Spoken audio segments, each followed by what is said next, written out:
Dalam menanggapi perubahan iklim global, pemerintah Indonesia berkomitmen menurunkan emisi gas rumah kaca sebesar 30% di tahun 2030 dan mencapai net zero di tahun 2050. Pemerintah Indonesia melalui Kementerian ESDM menargetkan terpasangnya PLTS atap sebesar 3.600 MW secara bertahap hingga tahun 2025. Indonesia adalah negara khatulistiwa yang seharusnya bisa menjadi panglima dalam pengembangan energi surya. Indonesia sangat kaya akan energi terbarukan dengan potensi lebih dari 400.000 MW, 50% diantaranya atau sekitar 200.000 MW adalah potensi energi surya. Sementara pemanfaatan energi surya sendiri saat ini baru sekitar 150 MW atau 0,08% dari potensinya.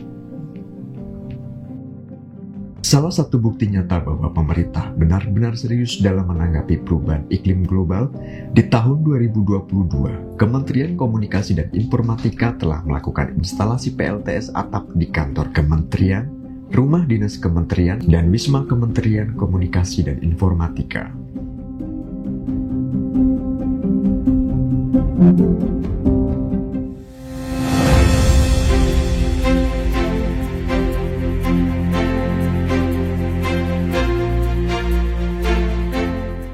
PT Abinaya Rawi Sawahita bersama Bumi Energi Surya telah berpartisipasi menjadi bagian penyedia barang dan jasa untuk memenuhi kebutuhan instalasi PLTS di Kementerian Komunikasi dan Informatika. Ini merupakan suatu kehormatan bagi kami selaku penyedia barang dan jasa kebutuhan PLTS bisa berpartisipasi bersama Kementerian Komunikasi dan Informatika guna mewujudkan komitmen pemerintah dalam menanggapi perubahan iklim global. Proyek bersama Kominfo telah dikerjakan selama 3 bulan dan total PLTS on-grid yang sudah terinstal di Kominfo sebesar 330 kV ampere atau 423.280 kW peak. Masing-masing untuk kantor gedung depan berkapasitas 200 kV ampere atau 246.400 kW peak. Gedung belakang 100 kV ampere atau 132.000 kW peak. Rumah dinas 10 kV ampere atau 14.960 kW peak dan wisma kementerian 20 kV ampere atau 29.920 kW peak.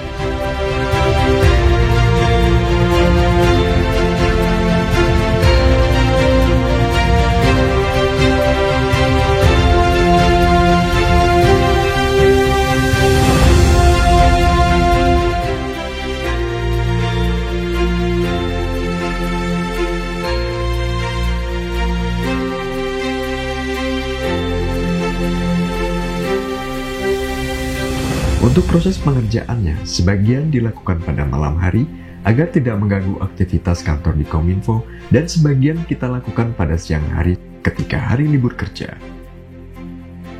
Instalasi PLTS on-grid ini tahap pengerjaannya pertama pemasangan bracket untuk panel, pemasangan inverter, lalu proses cabling, connecting, dan ketika semua tahap pemasangan sudah selesai, selanjutnya dilaksanakan prosedur pengujian berdasarkan pada standar yang ditetapkan oleh Dirjen Ketenagalistrikan Kementerian ESDM. Harapannya semoga ini bisa bertahan hingga 25 tahun ke depan dan tindakan yang dilakukan Kominfo ini bisa menggerakkan kesadaran masyarakat Indonesia menuju dunia modern dengan prinsip go green.